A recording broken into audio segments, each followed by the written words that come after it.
मैंने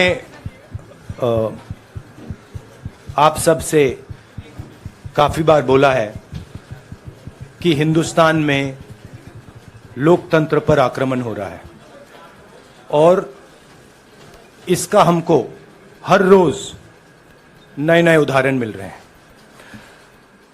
सवाल मैंने एक ही पूछा था,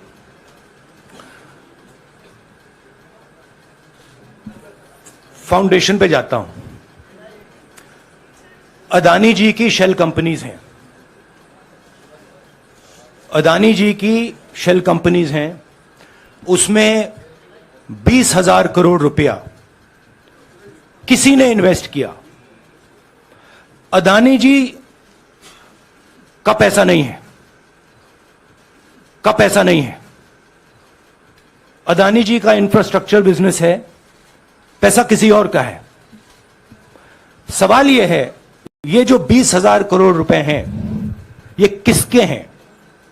यह सवाल मैंने पूछा। मैंने पार्लियामेंट हाउस में प्रूफ देके,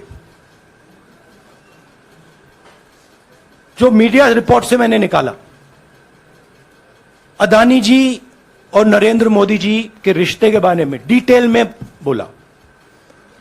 रिश्ता नया नहीं है, रिश्ता पुराना है।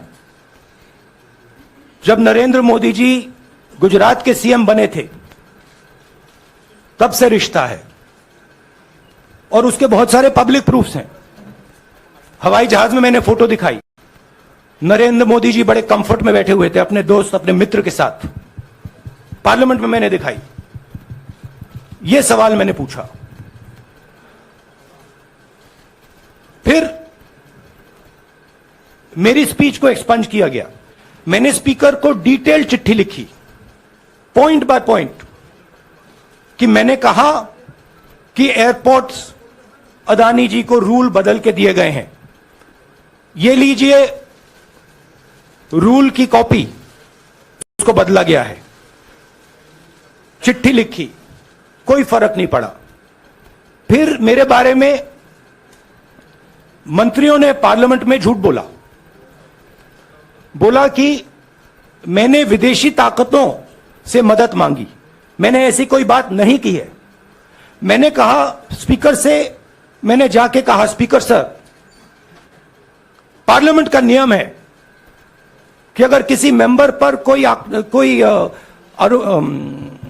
एक्यूजेशन लगाता है तो उस मेंबर को जवाब देने का हक होता है। मैंने एक चिट्ठी लिखी, उस चिट्ठी का जवाब नहीं आया। दूसरी चिट्ठी लिखी, उस चिट्ठी का जवाब नहीं आया। फिर मैं स्पीकर के चेंबर में गया। मैंने स्पीकर सर से कहा, स्पीकर सर, यह कानून है, यह रूल है, इन्होंने झूठा आरोप लगाया है, मुझे आप बोलने क्यों नहीं दे रहे हैं? स्पीकर सर मुस्कुराते हैं, कहते मैं नहीं कर सकता। और फिर उसके बाद आपने सबने देखा क्या हुआ। सवाल पूछना मैं बंद नहीं करूंगा। नरेंद्र मोदी जी का अदानी के साथ क्या रिश्ता है और 20,000 करोड़ रुपए किसके हैं, मैं पूछता जाऊंगा। मुझे कोई डर नहीं लगता इन लोगों से।